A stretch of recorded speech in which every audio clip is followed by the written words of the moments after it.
I'm happy for that achievement.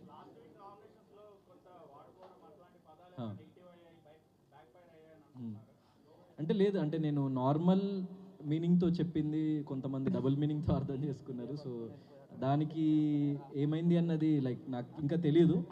So what ever it is, అంటే like మీకే తెలియాలి what happened out side అన్నది. నేను దానికి క్లారిఫికేషన్ కూడా నెక్స్ట్ డేనే ఇవ్వడం కూడా జరిగింది హౌస్లో. సో ఐఎమ్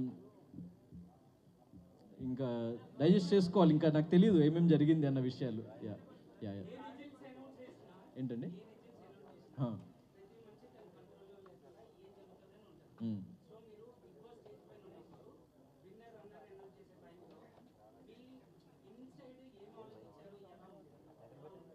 ఇన్సైడ్ ఏం ఆలోచించలేదు.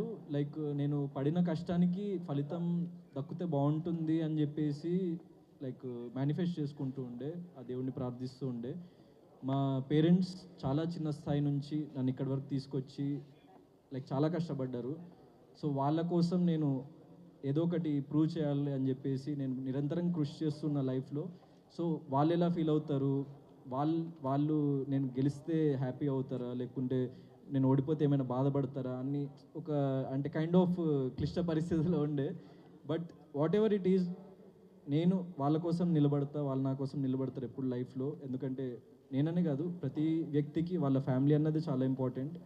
అండ్ వాళ్ళు ఏమనుకుంటారు, వాళ్ళు ఎలా ఫీల్ అవుతారని నా మైండ్లో రన్ అవుతూ ఉండే ఆ టైంలో, అంతే. ఆ.